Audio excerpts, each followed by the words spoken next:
Oh, it's a great, great morning, the first day in heaven, when you stroll down the golden avenue. There are mansions left and right, and you thrill to every side, and the saints are always smiling, saying, how do you do? Oh, it's a great, great morning, your first day in heaven, when you realize your worrying days are through. You'll be glad you were not idle, took time to read your Bible. It's a great morning for you. I had a dream and I'll confess I hate it.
Amen. All right, sorry, no, wala pala tayong sound mula pa kanina. Amen.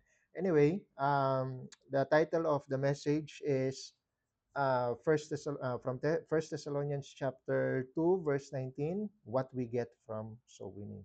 So again, the soul winning is the main program. Amen. It's the starting point. It's the starting point of the Great Commission. Amen. Sabi ng ng Romans chapter 10 in verse 14, how siya from verse 13, whosoever shall call upon the name of the Lord shall be saved. How then shall they call on him in whom they have not believed, and how shall they believe on him in whom they have not heard, and how shall they hear without a preacher? Amen. So kaya nga may soul winning kasi mayroong isinugo ng Panginoon na mag-preach ng kanyang gospel. Amen. And so that's why soul winning is very essential in the ministry. Ang problema, soul winning is under attack. Amen. Marami ngayong mga tumutuligsa, marami nagki-criticize, maraming they ridicule the practice of soul winning. Sabi nila na it's outdated, sabi nila it's aggressive, it's confrontational, sabi nila it's unnecessary, 'di ba? Kahit nga yung Proverbs 11:30 ina-attack na ngayon. Amen? Yung doon natin nakuha yung word na soul winning.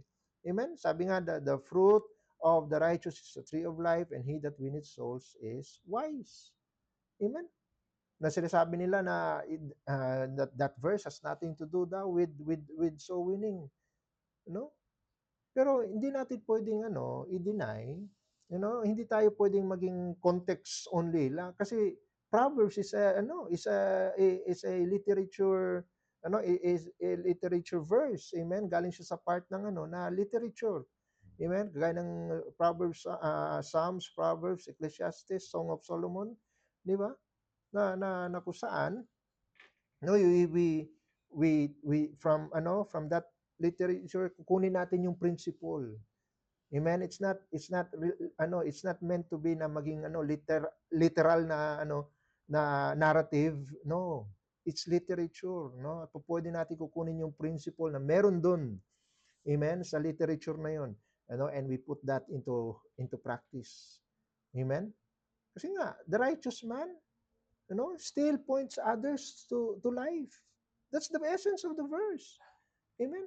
Lalo na ngayon, in our time, in our age, maraming mga taong hindi nakakilala kay Kristo. So that's why, we point others into the one that gives eternal life. Kaya nga, we are, a tree of life. What we do is a tree of life. Amen?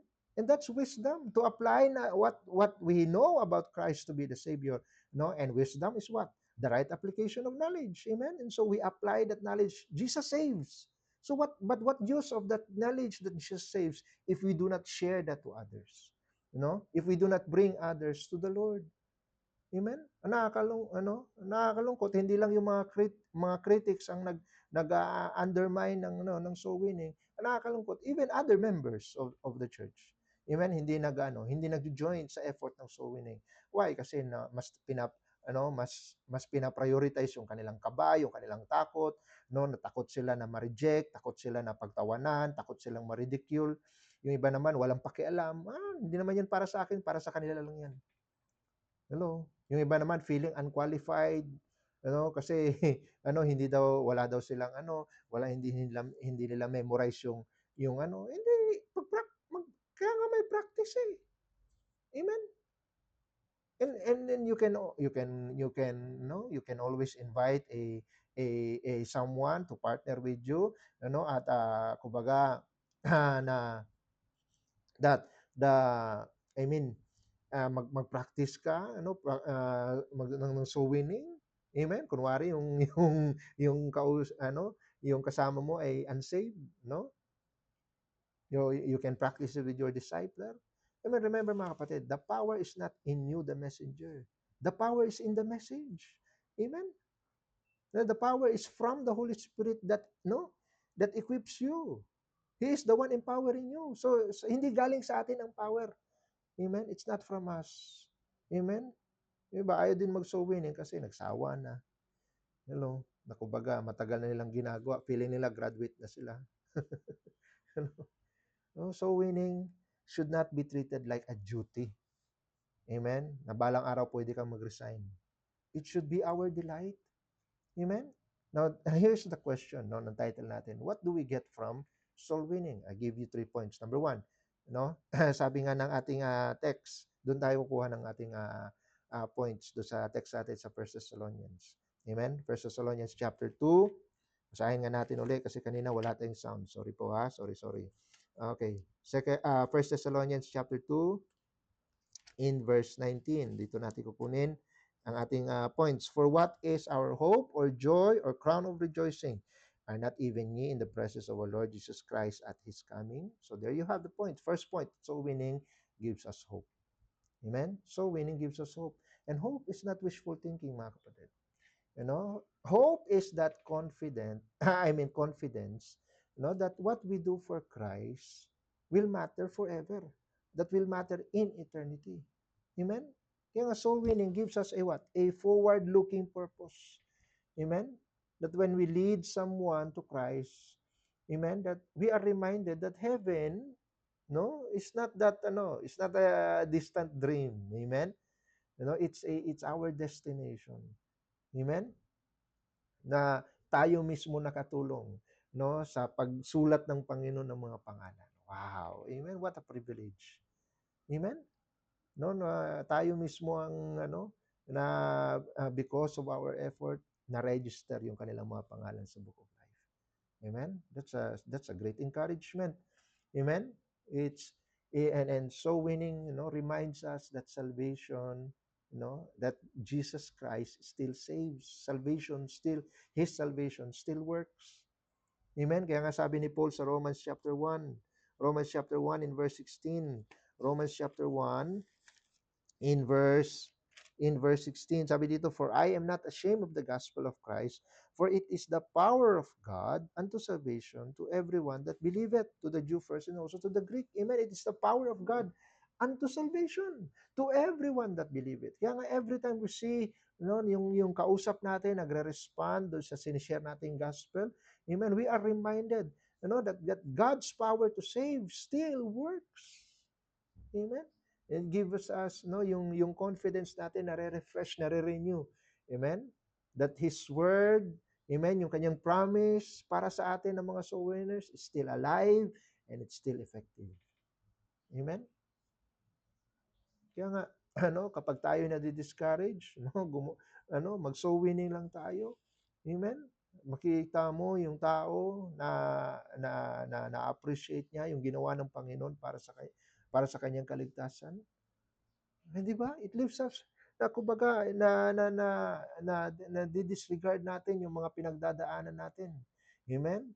Kasi yung affection na natin hindi na sa ating sarili kundi nasa something that is above. Amen? Sabi nga ng Colossians, di ba? Set your affection on things above, not on things on earth. Amen? Pag nagso-soul winning tayo, nasi-shift yung focus natin. Amen? Hindi na doon sa mga temporal struggles natin, kundi something that is eternal in reality. Amen? Kaya yung frustration natin sa buhay napapalitan na ng great expectation. Amen? That someday I will see this person in heaven. Wow.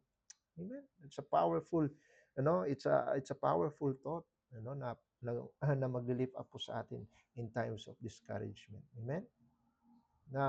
And it also proves, so winning also proves, itong ministry nito, it proves that God can still use ordinary people. Amen. You don't have to be, you have to be an elite member of the church para ikay, para lang yan sa mga Sunday school teachers, hindi yan para sa kanila. Yan ay para sa lahat. So winning, amen.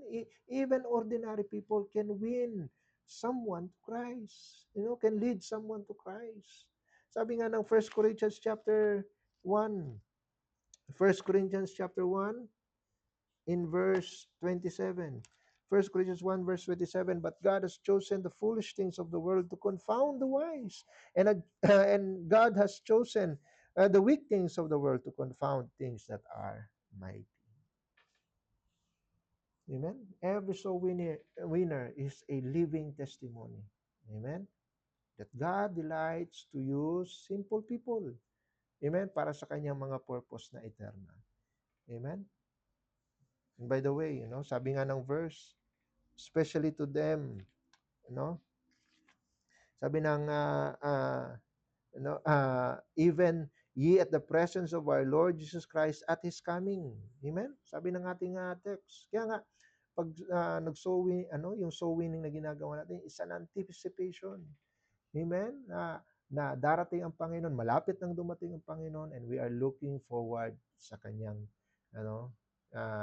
sa sa kanyang pagdating. Amen? Sabi nga ng Titus, 'di ba? Titus chapter 2 in verse 13. Titus chapter 2 in verse 13. Sabi yan, looking for that blessed hope, and the glorious appearing of the great God and our Savior, Jesus Christ. Amen? Kaya nga, so winning gives us hope. Amen? Hindi ba napakagandang isipin din, na pag ano kaya dumating ang Panginoon, tumunog yung trumpeta, at nasa kalagitnaan ka ng so winning. Amen. Amen. Na kumbaga you are in the midst, I mean, hindi natin alam. Amen? But what a privilege that would be. Amen? Na mangyari yun. Kaysa naman madatnan tayo ng Panginoon. Na nag-quit tayo sa soul winning. Hello? Ano kaya, isasabi ko nga sa mga members, ano kaya pag dumating ang Panginoon, saturation natin? At wala ka doon sa saturation. Kasi ano idadahilan mo sa Panginoon? Lord, tinamad ako eh. Lord, hindi ako eloquent eh. Lord, hindi ako ready. Hindi, Lord, anong excuse natin? It would be shame unto us. Amen? Kaya nga, every time na pumupunta tayo sa winning, every time na nagpapass tayo ng tracks, every time na sinishare natin yung testimony natin kung paano tayo na-save, every conversation that we had with the lost, it's an act of hope, mga kapatid. The more we win souls, the more we see eternity, amen, is before us. Na kumbaga, it's not, it's not far. It's not that far. It's a home waiting for us. Amen. It's a heavenly home waiting for us, and we are contributing. Amen. In helping increase its population. Amen. Yun ang ginagawa natin. So number 1, soul winning gives us hope. Number 2, soul winning gives us joy. And there's no joy, mga kapatid, as that can be compared as someone, seeing someone that is passed from death to life. Oh, what a joy. Amen. Minsan nakakaiyak ang soul winning. Di ba?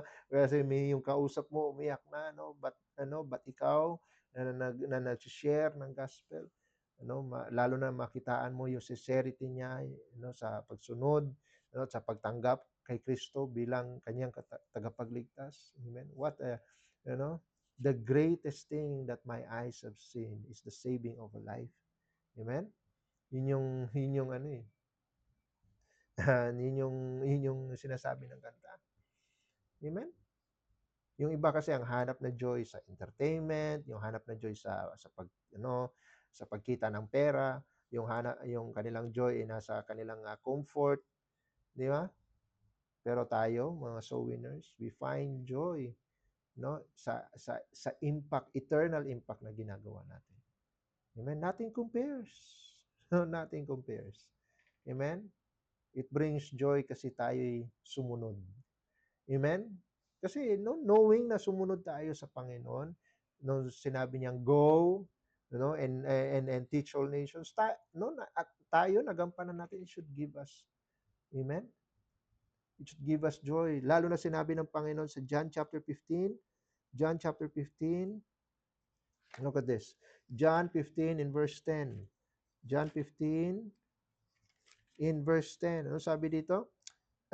If ye keep my commandments, ye shall abide in my love, even as I have kept my Father's commandments and abide in his love. These things have I spoken unto you, that my joy might remain in you, and that your joy might be full. There's joy in obedience. Amen? Knowing na sumunod tayo sa sa pinapagawa ng Panginoon sa atin. Amen? Knowing that we have obeyed Christ when He commanded us to go, it brings that inward satisfaction. Amen? Na hindi kayang ibigay ng sanlibutan. Hindi kayang ibigay ng Netflix mo. Amen? Hindi kayang ibigay ng perang kinikita mo. Hello? So winning brings joy dahil nakipag-partner tayo sa Panginoon. No? 'Di ba? Sabi ng 1 Corinthians, we are laborers together with God. Amen? And what joy, what a privilege na kasama natin ang Panginoon sa ating paglingkod. Amen? It also brings joy na makita natin na yung tao nagrepent, amen, tumalikod, sa kanyang di pananampalataya, sa kanyang mga kasalanan, amen, at siya ay humarap at tinanggap niya ang Panginoon bilang kanyang tagapagligtas. Ano sabi ng Luke chapter 15? There's joy in the presence of the angels of God over one sinner that repented. Amen? Kaya kung ang langit nagre-rejoice, bakit natin i-deprive? Bakit natin i-deprive ang joy ng langit? Di ba? Dahil hindi tayo sa hindi natin pag-join sa soul winning. Hello. What a great privilege.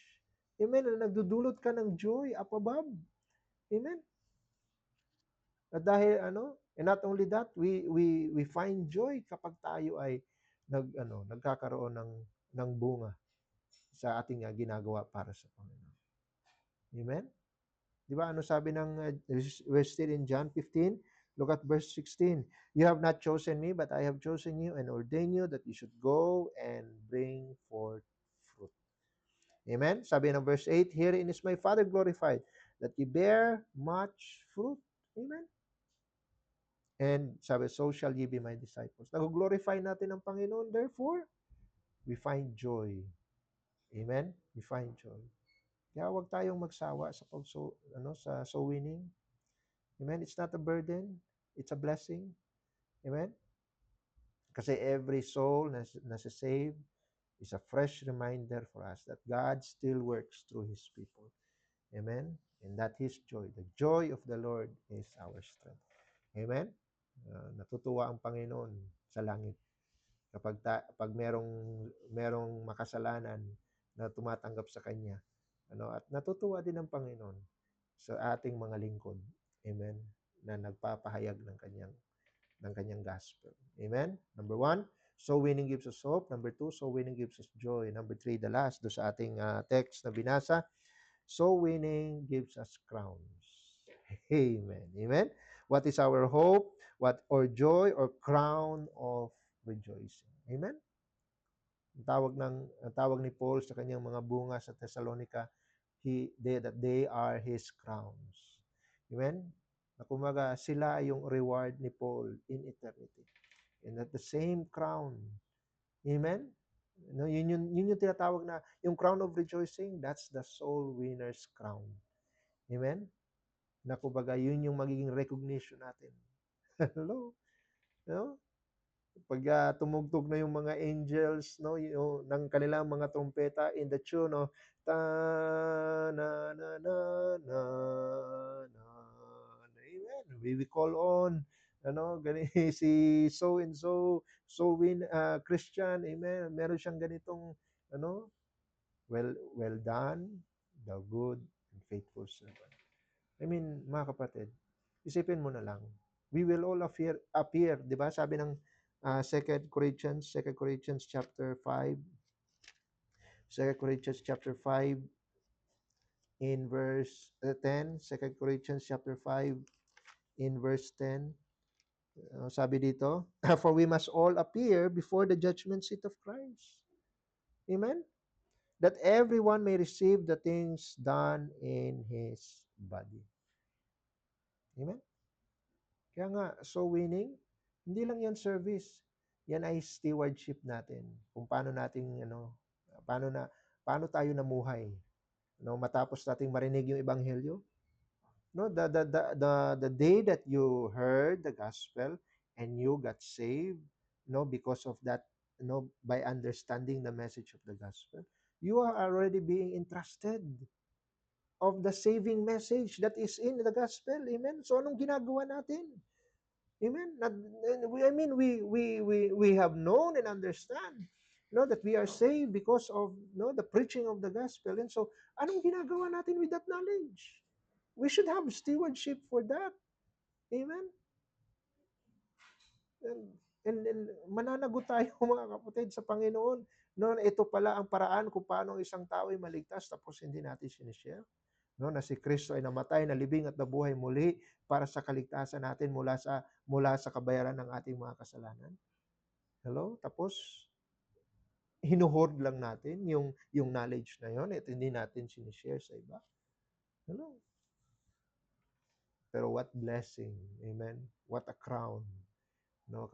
What a reward, kapag tayo naging faithful enough. Amen? Sabihin natin, Lord, I'm here. I want to be of use. Amen? Lord, reporting for duty. I want to be that soul winner. Amen? There will be a rejoicing. Amen? Sabi nga ni Paul, hindi lang niya sinabi yan sa mga Thessalonians. Sabi din niya yan sa mga Philippians. Look at Philippians chapter 4. Philippians chapter 4 verse 1. Sabi niya, therefore, my brethren, dearly beloved and longed for. Sabi niya, my joy and crown. Wow. Amen? Isipin mo, yung mga na-convert mo. Amen? Sila mismo yung iyong mga crowns. No, yung mga nadala mo sa Panginoon. Amen? Napaliwanagan mo ng gospel. Sila yung iyong joy. Sila yung iyong mga crown. It's a crown of rejoicing. Amen? At yung sinabi ko kanina, recognition. Well done, thou good and faithful servant. Amen? That's reason enough para tayo magpatuloy. Amen? Sabi ng 1 Corinthians, be steadfast, unmovable, always abounding in the work of the Lord. Amen? And we can fulfill that to our soul winning. No? Why? Because our labor is not in vain in the Lord. Amen? Knowing that, ma-encourage tayo. No? Kaya nga sa mga soul winners, na dating soul winners ngayon ay hindi na nag-involve. Why quit? When soul winning gives us crowns. Amen? Kaya nga hindi yung kung ang habol mo lang is palakpak, mapapagod din ang tao sa kakapalakpak. Amen? But soul winning doesn't just, it's not just for applause and appreciation. Amen?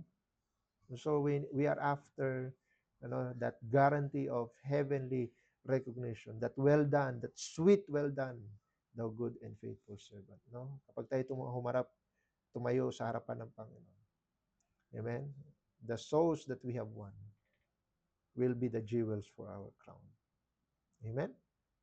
Na yan ay proof na yung buhay, the life that we live in the flesh, hindi natin, it did not go to waste. Amen? Kasi nagpagamit tayo sa Panginoon. So winning gives us hope. So winning gives us joy. So winning gives us crowns. Amen? Kaya nga, so winning is not in vain. Hindi man tayo manotice sa sanlibutan. Yung flesh natin nagre-resist, tinatamad. Ino-oppose man tayo ng mga critics, at ng diablo mismo. Amen? But remember this, every soul that we bring to Christ, amen, is a reminder for us, that it would be worth it all when we see Jesus. Amen? Just keep going. Amen? Just one more soul. Amen? When you win a soul, hindi ka lang nagbabago ng buhay. You are, amen?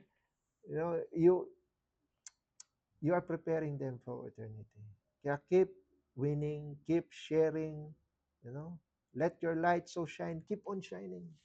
One day, babalik ang Panginoon. Amen? At yung mga taong na sharean mo ng gospel at naligtas, amen, sila mismo yung kanilang mga ngiti ang magkikinang dun sa langit. They are our crown of rejoicing. Amen? Father in heaven, we bless you. We thank you, God, for the message. Thank you for encouraging us.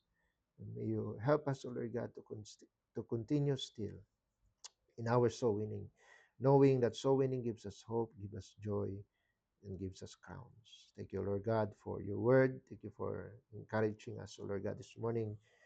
And we give you back all the glory. In Jesus' name we pray. Amen and amen. Alright, I hope naging blessing po ang message natin ngayong umaga.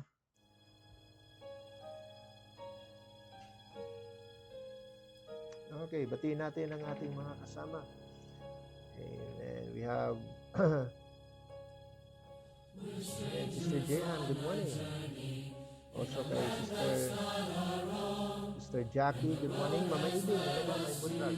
Also kay Sister Jonany, good morning. Also kay Sister MJ, good morning. Kay Ma'am Angeli Abel, hello po ma'am, good morning po sa inyo. Kay Ma'am Irene, kay Brother John Ray, Sinisayap, buntag. Also kay Ma'am Joyce Cotolo, Amen. Also kay Sister Angie, good morning.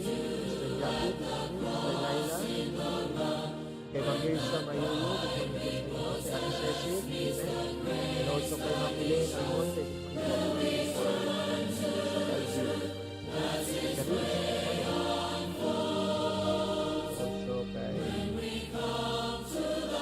Dinah, Alright, so with that, dyan po nagtatapos ang ating live stream. Kita-kita po tayo sa Wednesday morning, our next morning devotion.